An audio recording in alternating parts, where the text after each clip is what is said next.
My relatives mocked me for being poor, and when I asked my aunt to lend me $300 for an urgent car repair, she said, "It's time you stopped being a burden to the family." Shortly after that, they came asking me for money. Let me tell you how this whole mess started. My name is Anthony Morrison. I'm 33, and after Uncle Samuel died, I was left with practically nothing. The rest of the family, 3 cousins and my aunt, they divided up the house, the trailer, the bank account, even the boat. They left me with a box of photographs. Literally. I'm not joking. When Sam passed away last winter, I thought maybe things would finally change for me.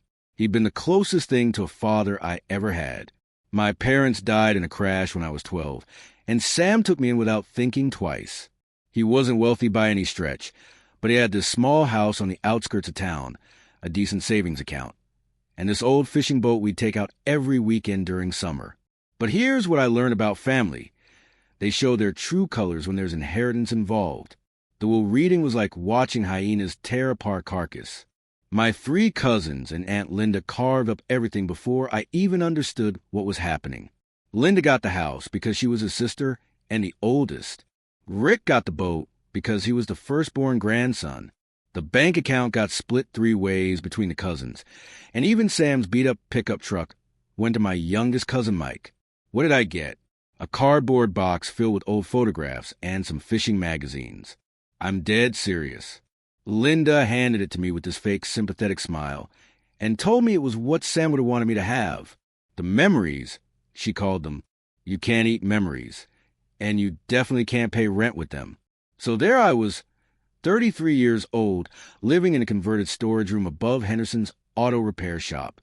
No heat, no proper insulation, just a space heater that worked about half the time and a mattress I'd found at a garage sale. The rent was $200 a month, which was pretty much all I could manage on my part-time job at the county records office.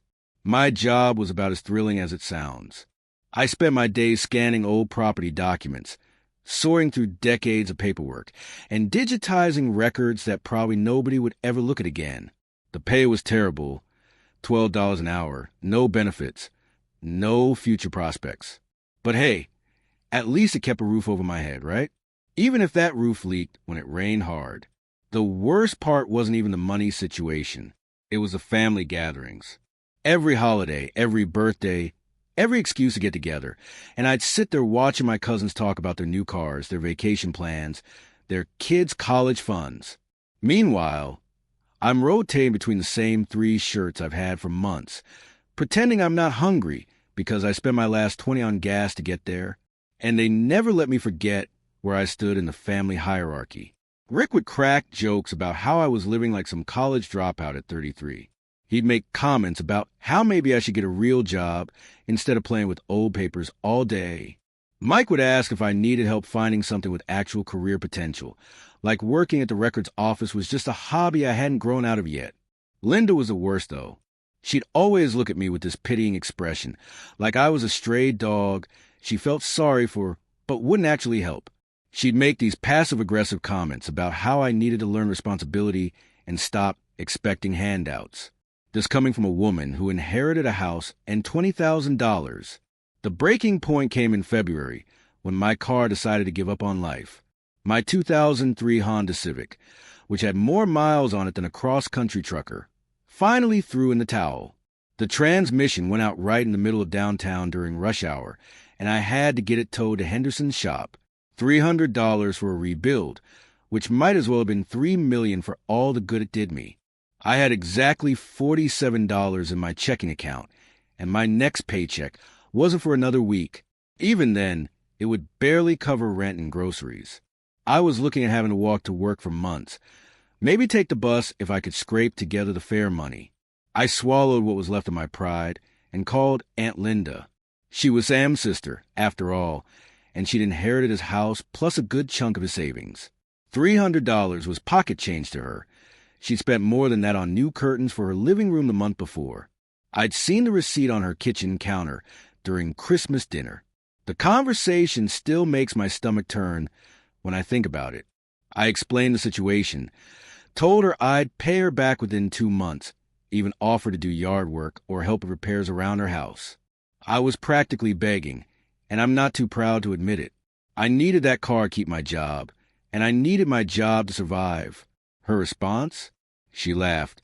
Not the kind of laugh you give when someone tells a funny story, but the kind you give when someone says something pathetic. That cold, dismissive laugh that makes you feel about 2 inches tall. She told me it was time I stopped being a burden to the family, that I was 33 years old and needed to figure out how to take care of myself. That Sam had spoiled me by always bailing me out, and now it was time for some tough love. Then came the real kicker. She said Sam had left me exactly what I deserved with those photographs, and maybe I should think about why that was. The implication was clear. In her mind, I was worthless. I'd always been worthless, and Sam had known it too. That's why he left me nothing but pictures, while everyone else got actual valuable stuff. She might as well have said it outright. I was a family disappointment, the one who'd never amount to anything. I hung up the phone and sat in that cold storage room, staring at the box of pictures. The words kept echoing in my head. Sam left you what you deserved.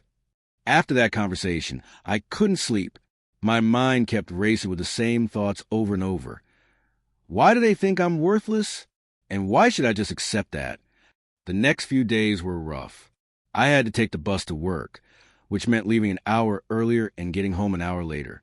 My co-workers started asking questions about where my car was, and I had to make up some story about it being in the shop. I was too embarrassed to tell them the truth, that I was too poor to fix it and too pathetic for my own family to help me. Linda's words kept playing in my head during those long bus rides. Sam left you what you deserved. The more I thought about it, the angrier I got, not just at Linda, but at the whole situation. Here I was working my butt off for $12 an hour, living in a storage room, and my family treated me like I was some kind of charity case who didn't deserve their help. Meanwhile, Rick was posting pictures on Facebook of his new fishing trips with Sam's boat. Mike was bragging about how he'd sold Sam's truck and used the money as a down payment on a newer model. Linda was showing off her redecorated house to anyone who'd listen. They were all living better because of what Sam had left them, and I was stuck taking the bus because I couldn't afford to fix my car. The worst part was that I started believing them. Maybe I was a burden. Maybe I was worthless. Maybe Sam really had left me what I deserved, nothing but memories, because he knew I'd never make anything of myself. But then something shifted. I was sitting in that storage room one night, looking through those photographs 100 times, and I realized something. Sam had never treated me like a burden. He never made me feel worthless or unwanted. In every single picture, he looked genuinely happy to be with me. At my graduation, at family barbecues, on those weekend fishing trips. He was always smiling, always proud. So why would he leave me nothing if he actually cared about me? It didn't make sense. Linda kept saying he'd left me what I deserved. But what if she was wrong? What if there was more to the story? That night, I couldn't sleep again. But this time, it wasn't because of the cold or the stress. It was because I kept thinking about something Sam used to tell me when I was younger. Anthony, sometimes the most valuable things are the ones nobody else thinks to look for. At the time, I thought he was talking about fishing spots or antique finds at garage sales. But lying there in the dark, I started wondering if maybe he meant something else entirely. Maybe there was something about those photographs that Linda and my cousins had missed. Maybe Sam had left me exactly what I deserved, but not in the way Linda thought. For the first time since his funeral, I felt a tiny spark of hope. Maybe I wasn't the worthless family disappointment everyone thought I was.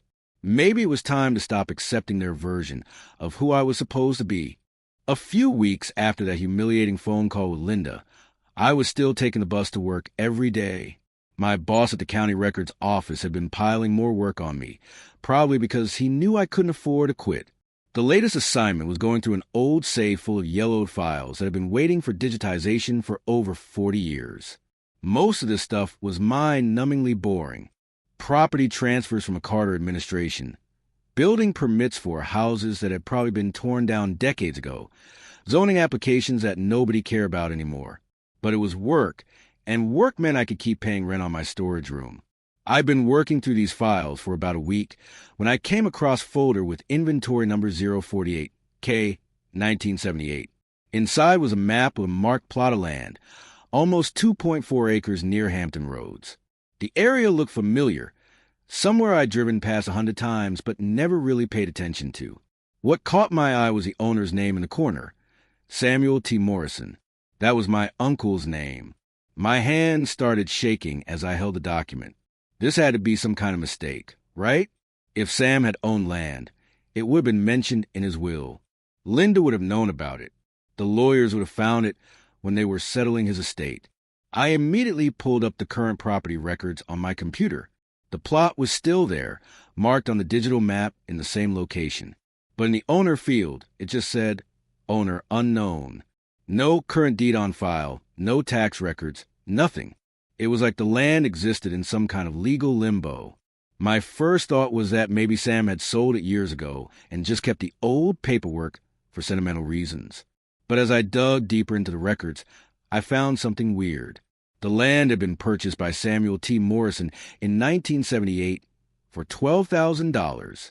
The deed was right there in my hands, signed and notarized, but had never been entered into the digital system when the county computerized everything in the 1990s. None of my relatives had filed any paperwork claiming this land. It wasn't mentioned in Sam's will, probably because he'd forgotten about it or thought it was worthless. But here's the thing. Hampton Roads have been seeing massive development lately. New shopping centers, residential complexes, business parks. Land that was worth nothing in 1978 could be worth a fortune now. I spent my entire lunch break researching the area. There were construction projects going up all around that plot. A new marina was being built less than a mile away. A luxury apartment complex had just broken ground half a mile to the east. This wasn't some worthless swampland anymore. This was prime real estate. My heart was pounding as I realized what I might be looking at. If Sam had really owned this land, and if nobody had claimed it after his death, then as his nearest living relative, I might be able to claim it myself. I'd heard of something called an affidavit of heirship from processing similar cases at work, but I'd never paid much attention to the details. That evening, I stayed late at the office and used computer to research inheritance law. What I found made my head spin. In cases where someone dies and leaves property that wasn't included in their will, direct relatives can claim ownership by filing an affidavit of heirship. You have to prove the original ownership and your relationship to the deceased. But if nobody can test it within a certain time period, the property legally becomes yours. I had everything I needed. The original deed from 1978 with Sam's name on it, my birth certificate proving I was his nephew, and Sam's death certificate. The land had been forgotten about for so long that it had essentially become abandoned property. But it wasn't really abandoned. It was just waiting for someone to remember it existed. The next morning, I called in sick to work. I needed to talk to a lawyer, and I needed to do it without my boss knowing what I was up to. I couldn't afford some fancy downtown attorney, so I looked up legal aid services online. Most of them had waiting lists longer than my arm, but I found one guy who did free consultations for inheritance cases. His name was Robert Chun, and his office was in a strip mall between a nail salon and a Chinese restaurant. The waiting room smelled like egg rolls and had magazines from 2019, but Chun seemed to know his stuff.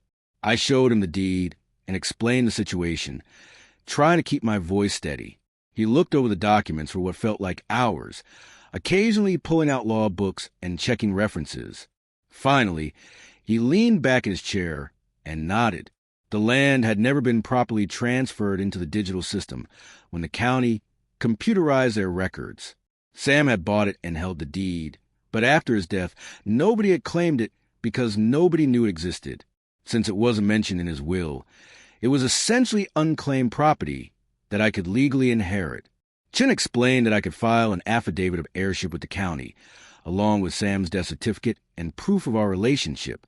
If nobody contested it within 60 days, the land would legally become mine. His fee was reasonable, $500, which I could pay in installments. But here's what really got me excited. Chin had done his homework on the area while I was sitting there. He pulled up recent property sales on his computer and showed me what similar plots had sold for. The lowest comparable sale in the past year was $800,000. The highest was over $2 million. I walked out of that office, feeling like I was in some kind of dream. For the first time in my adult life, I had a real chance at changing everything, not just getting out of that storage room, but actually having a future, maybe even having enough money to tell my family exactly what I thought of them. But I try not to get my hopes up too much. There had to be a catch, right? Things like this didn't happen to people like me. Guys who lived in storage rooms and got laughed at by their own family didn't suddenly inherit million-dollar properties. Chin had warned me to keep quiet about the whole thing until the paperwork was finalized. If word got out, my relatives might try to contest the claim or file their own paperwork. The last thing I needed was Linda or my cousins getting involved and trying to take this away from me too. So I went back to work the next day and acted like nothing had happened. I kept scanning those old documents, kept taking the bus, kept living in that freezing storage room.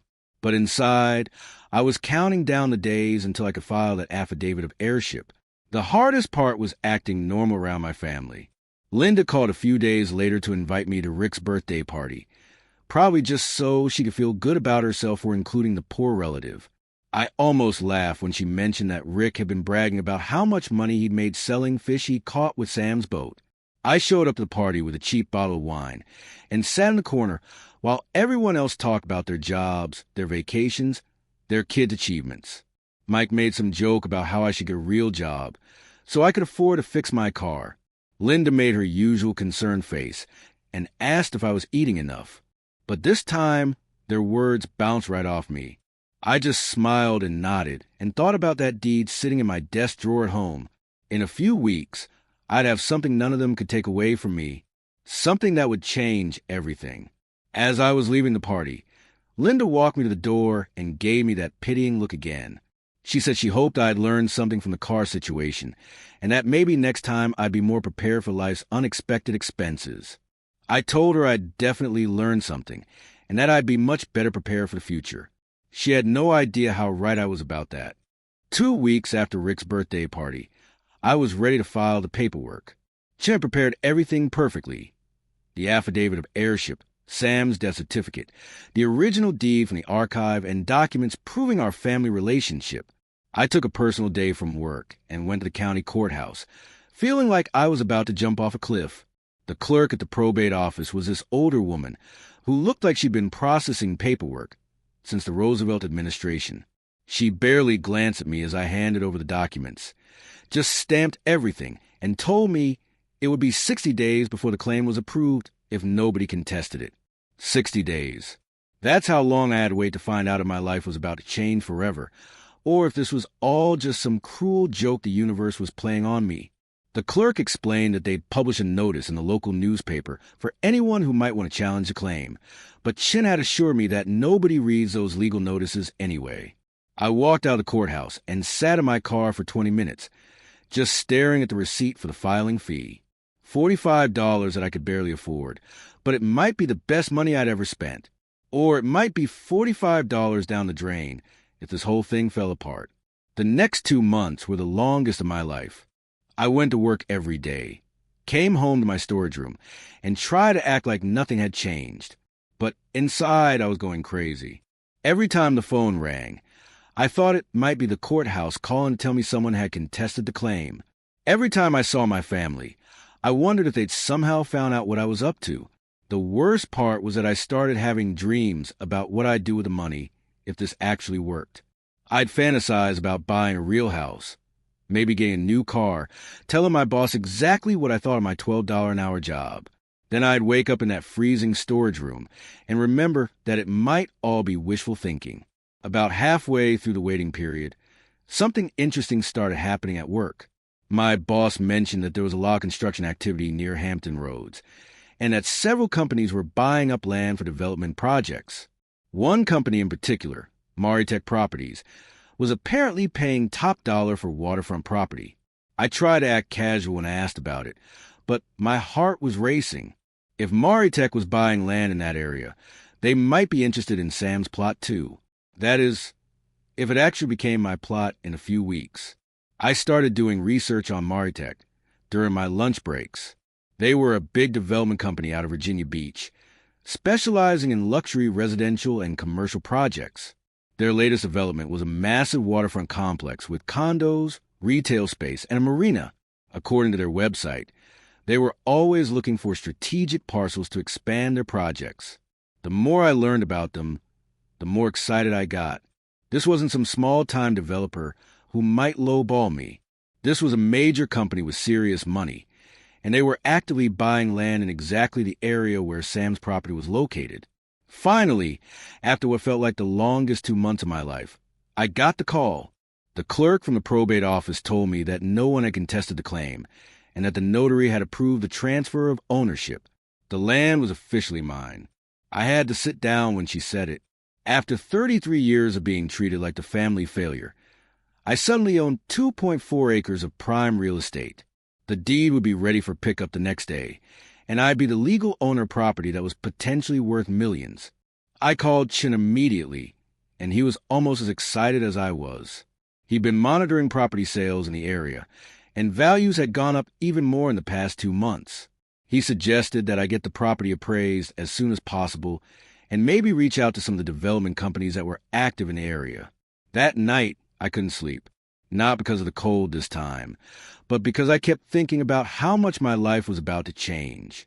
I was still the same guy who'd been living in a storage room and getting laughed at by his family just a few months ago, but now I had something that could change everything. The next morning, I went to the courthouse and picked up the deed. Seeing my name on that document as the official owner was surreal. Anthony Morrison, owner of 2.4 acres of land worth potentially millions of dollars. I made copies of everything and put the original in a safe deposit box at the bank. 2 weeks later, I got a letter that made my hands shake. It was from Maritech Properties, addressed to the owner of the parcel I'd just inherited. They must have been monitoring property transfers in the area, looking for new opportunities. The letter was straightforward and professional. They were interested in purchasing the property for $1,750,000 as part of their expansion project. The location was strategic for their development plans, and they were prepared to close quickly if I was interested in selling. I read that letter about 50 times, trying to make sure I wasn't hallucinating. $1,750,000. More money than I'd ever imagined having in my entire life. More money than my entire family had made combined in the past decade. I called Chin immediately, and he told me the offer was probably fair based on recent comparable sales.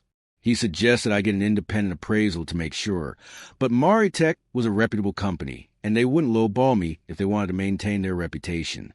I held that letter in my hands all night, not knowing whether to laugh or cry. 6 months ago, I'd been begging my aunt for $300 to fix my car. Now I was looking at an offer for almost $2 million. The irony wasn't lost on me. The best part was that my family had no idea what was happening. As far as they knew, I was still the same pathetic loser, living in a storage room and taking the bus to work. They had no clue that I was about to become wealthier than all of them combined. I spent the next few days thinking about whether to take the offer. Chin advised me to get that appraisal first, just to make sure I wasn't leaving money on the table. But honestly, even if the land was worth more, $1,750,000 was more than enough to change my life completely. I scheduled the appraisal for the following week. The appraiser was this older guy who'd been evaluating property in the area for 30 years. He spent 2 hours walking around the land, taking measurements and photos, checking comparable sales on his tablet.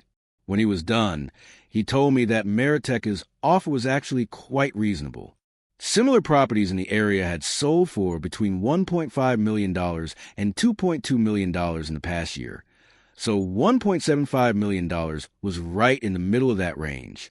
He said I could probably get a little more if I shopped it around, but not significantly more.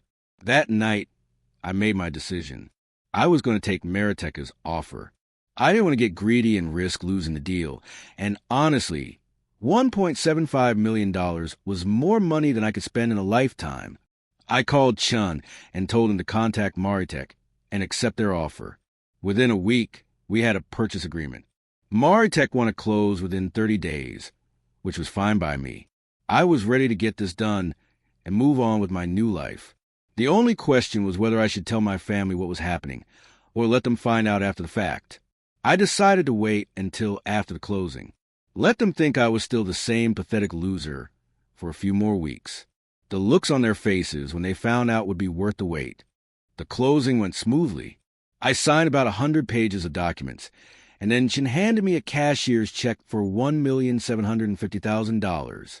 I stared at it for a long time, still not quite believing it was real. After fees and taxes, I'd have about $1.4 million left, which was still more money than I'd ever dreamed of having. I deposited the check the next day and opened a new account with a financial advisor that Chun had recommended. For the first time in my adult life, I didn't have to worry about money. I could buy whatever I wanted, go wherever I wanted, do whatever I wanted. The freedom was almost overwhelming. I decided to keep things quiet for a few more weeks while I figured out my next steps. I rented a small apartment near the beach, nothing fancy, just a clean place with heat and running water that didn't smell like motor oil. I bought some new clothes, got a decent used car, and started thinking about what I wanted to do with the rest of my life. The hardest part was acting normal around my family. Linda called to invite me to Sunday dinner, probably feeling guilty about turning me down for the car repair money. I showed up in my new clothes and my new car, and she immediately started asking questions. I told her I'd gotten promotion at work and was doing better financially. She seemed pleased in that condescending way she had, like she was proud of me for finally getting my act together. If only she knew that I was sitting on more money than she'd ever see in her lifetime. Rick was there too, bragging about some big fish he'd caught with Sam's boat. He made a joke about how I should get myself a boat now that I was moving up in the world. I just smiled and said maybe I would. He had no idea how right he was. But I couldn't keep it quiet forever. Word started getting around town that someone had sold a big piece of land to Maritech Properties. The local newspaper ran a story about the company's expansion plans, and they mentioned that they'd recently acquired a 2.4-acre parcel for their new development. It was only a matter of time before someone connected the dots. The property records were public, and anyone could look up who had sold what to whom. I knew my family would find out eventually, but I wasn't prepared for how quickly it would happen. Linda called me 3 days after the newspaper story came out. She was furious, more angry than I'd ever heard her. She'd driven down to the county courthouse and looked up the property records herself. She knew exactly what I'd done, and she was not happy about it. The conversation was brutal. She accused me of hiding Sam's land from the family, of stealing what should have been shared among all of us. She said I deliberately kept quiet about the property so I could claim it for myself. She called me selfish, dishonest, and ungrateful. I tried to stay calm and explain what had actually happened. I told her that I'd found the deed while doing my job at the records office, that the land wasn't mentioned in Sam's will, and that none of them had bothered to check the property records when they were dividing up his estate. I'd followed all the legal procedures, and everything I'd done was completely above board, but she wasn't having it. She kept saying that the land belonged to Sam, so it should have been divided among the family. She accused me of taking advantage of my job to steal from my relatives. She said I betrayed Sam's memory by keeping the land for myself instead of sharing it. Then she said something that really set me off. She told me that I'd always been jealous of the rest of the family, and that this was my way of getting back at them for being more successful than me. She said I'd never earned anything in my life, and that I didn't deserve the money I'd gotten from selling the land. I reminded her that when my car broke down and I needed $300 for repairs, she'd laughed at me and told me to stop being a burden. I asked her why she thought I owed her family anything when they'd never been willing to help me when I needed it. That's when she really lost it. She started screaming about how I deceived them, how I'd deliberately hidden the land so I could steal it. She said the whole family was going to look into legality of what I'd done, and that they'd find a way to make me share the money. I told her to go ahead and try. I had the original deed from the archive, the affidavit of heirship, the notary's approval, and the registration showing that the land was legally mine. I'd followed all the proper procedures, and there was nothing they could do about it now. The next few days were crazy. All 3 of my cousins called to yell at me. Rick accused me of being a snake who'd been planning this all along. Mike said I'd stabbed the family in the back. Even the youngest cousin, who'd barely spoken to me in years, called to tell me how disappointed he was in my behavior. They all had the same basic complaint, that I should have told them about the land when I found it, so they could have filed their own claims or worked out some kind of family agreement. They couldn't understand why I'd kept it secret and claimed it for myself. The truth was, I hadn't kept it secret to hurt them. I kept it secret because I knew exactly what would happen if I'd told them. They would have found some way to cut me out of the deal, just like they'd done with Sam's will. Linda would have claimed the land as a sister, or they would have argued that I didn't deserve an equal share because I was just a nephew. But I didn't bother explaining that to them. Let them think what they wanted. I'd learned a long time ago that you can't reason with people who've already made up their minds about you. About a week after Linda's phone call, Rick showed up at my new apartment. He was calmer than he'd been on the phone, but I could tell he was still angry. He said the family had been talking, and they decided to have a lawyer look into the situation to see if there was any way to challenge what I'd done. I told him they were welcome to try, but that they were wasting their time and money. The 60-day contest period had expired months ago. They'd had their chance to file their own claims when Sam died, but they'd been too busy fighting over his house and his boat to bother checking the property records. Rick tried a different approach. He said that even if what I'd done was legal, it wasn't right. He said families should stick together and share good fortune, not hoard it for themselves. He suggested that I should voluntarily give each of them a share of the money, since that's what Sam would have wanted. I looked at him for a long moment, thinking about all the times he'd made jokes about my living situation, all the times he'd made me feel like a failure at family gatherings. Then I reminded him that I'd shared plenty when I had nothing. I'd always brought something to family dinners, even when I could barely afford food for myself. I'd help with yard work and moving and whatever else they needed, even though I was barely keeping my head above water. But when I'd needed help, when I needed $300 to fix my car so I could keep my job, where had the family solidarity been then? Where was the sharing and the sticking together when I was living in a storage room and taking the bus to work? Rick didn't have an answer for that. He just sat there looking uncomfortable, probably realizing for the first time how hypocritical he sounded. It was easy to talk about family unity when you wanted something, but they'd all been perfectly happy to let me struggle alone when I had nothing to offer them. Finally, he asked me straight out if I was going to share any of the money with the family. I told him no, I wasn't. I'd followed the law. I'd done everything properly, and I'd earned every dollar of that money by being the one person who bothered to look beyond what was obvious. He left without saying goodbye, and I haven't heard from any of them since. But I know they're still out there, probably still angry, probably still thinking I somehow cheated them out of something that was rightfully theirs. The funny thing is, they could have done exactly what I did. The property records were public. The legal procedures were available to anyone, and they had just as much right to search for unclaimed assets as I did. But they were too busy dividing up what they could see to look for what might be hidden. That's not my fault. That's theirs.